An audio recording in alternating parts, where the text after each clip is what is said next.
En mobilisant l'ensemble des ressources avec les partenaires et le secteur privé, nous créerons les conditions d'une renaissance culturelle en vue de la modernisation sociale, politique et économique du pays. Nous créerons les conditions d'une transition démographique. Nous disposerons d'institutions démocratiques fortes. Nous équiperons le pays en infrastructures. Nous éradiquerons la faim et nous combattrons la pauvreté. Nous éduquerons, formerons et soignerons les Nigériens. Nous leur assurerons l'accès à l'eau et à l'assainissement. Nous offrirons de nombreux emplois, notamment aux jeunes. Je déclare ouverts les travaux de la table ronde sur le financement du plan de la Renaissance du Niger 2017-2021. Je vous remercie de votre aimable attention, mesdames et messieurs. Merci.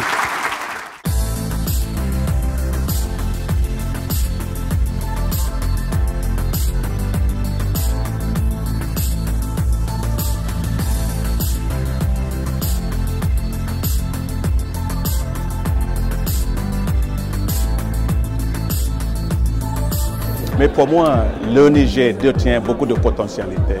La potentialité dans le secteur de l'agriculture et surtout dans les projets de Kandaji pour l'irrigation. C'est immense. Ça peut transformer le Niger pour devenir le grenier du Sahel. Donc moi, je suis vraiment très encouragé par ça. Le Niger est un cas pour nous qui est important, qui retient toute l'attention de la communauté des bailleurs, comme vous le savez, parce que le Niger a un potentiel important, mais également fait face à des défis qui sont significatifs. Mais en même temps, nous avons vu tout le potentiel du Niger et pour ces raisons-là, nous nous inscrivons avec les autres partenaires aux côtés du Niger. Un événement particulièrement inspirant grâce à la qualité des intervenants et les progrès qui ont été présentés par le gouvernement lui-même ce matin en termes de gouvernance, en termes de réforme du système juridique, en termes de potentiel pour les investissements étrangers, en termes de stabilité, en termes de cadre vraiment général. Et donc c'était, de mon point de vue, très encourageant. Nous avons pu écouter beaucoup de partenaires, qu'ils soient bilatéraux, multilatéraux, les ONG et fondations se sont prononcés. Le premier motif de satisfaction, c'est la participation d'abord. Nous avons eu une participation importante et une participation de qualité. Le deuxième motif de satisfaction, c'est l'adhésion. L'adhésion à notre vision, l'adhésion à notre stratégie. Tous les intervenants, je dis bien tous les intervenants, ont apprécié positivement notre plan de développement économique et social. Le plan de renaissance piloté par son Excellence le Président de la République du Niger, c'est essentiel pour le développement, donc c'est essentiel pour les opérateurs économiques que nous sommes.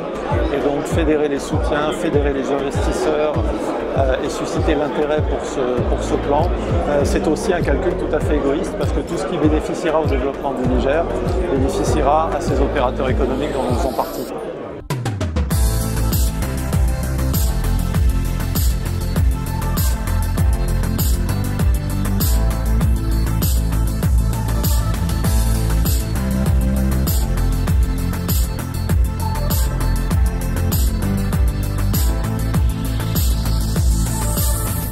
Le premier atout, c'est la jeunesse.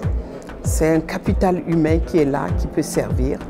Et le second atout, je pourrais dire que le Niger soit géographiquement placé autour, je dirais, d'une diversité de pays et qui reflète sur la diversité culturelle de ce pays, sur lequel aussi on peut bâtir pour transformer le pays. Les enjeux culturels sont énormes au Niger et la culture est en train d'être aujourd'hui aussi pris en charge par l'État. Parce qu'il y a l'entrepreneuriat culturel qui permet de créer de l'emploi. Parce que tous les jeunes ne peuvent pas être des ministres, des ambassadeurs ou des architectes. Mais aujourd'hui, dans le domaine culturel, nous avons beaucoup d'enjeux qui peuvent amener le Niger à pouvoir stabiliser la jeunesse chez eux et donner une dimension à la création, aux teintures, à la bijouterie, à la musique. Les industries culturelles, pour nous, c'est très important. Et pour moi, personnellement, c'est une valeur sûre pour stabiliser la jeunesse et les garder chez nous. Voilà. En tant que société de télécommunications, nous avions réussi à rencontrer beaucoup de partenaires qui sont très intéressés par notre société et nous avions discuté beaucoup de nos projets et c'est promettant. Et Et ça nous encourage.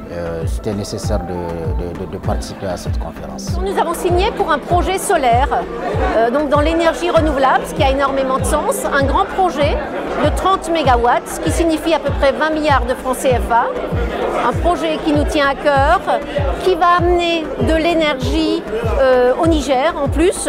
Le soleil brille tous les jours et on se dit qu'est-ce qu'on attend, et on est ravis d'avoir signé et de réaliser ce projet en 2018. Au total, les annonces et manifestations d'intérêt d'un montant global de 23 milliards pour un besoin de 17 milliards de dollars.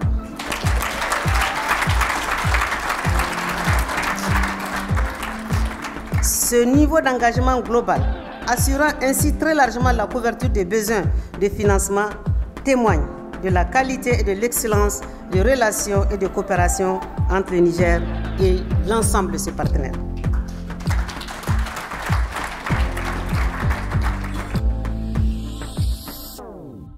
Je veillerai personnellement au suivi de la mise en œuvre des principales conclusions de notre conférence, qui a été un succès grâce à l'engagement de tous. Au nom du peuple nigérien, merci pour votre présence massive. Merci pour votre participation active à tous les travaux. Merci pour vos engagements fermes à nous accompagner. Merci pour vos importantes annonces de contributions financières et techniques qui nous permettront d'atteindre les objectifs et les résultats que nous nous sommes fixés. Je souhaite que vive le Niger et que vivent tous les amis du Niger.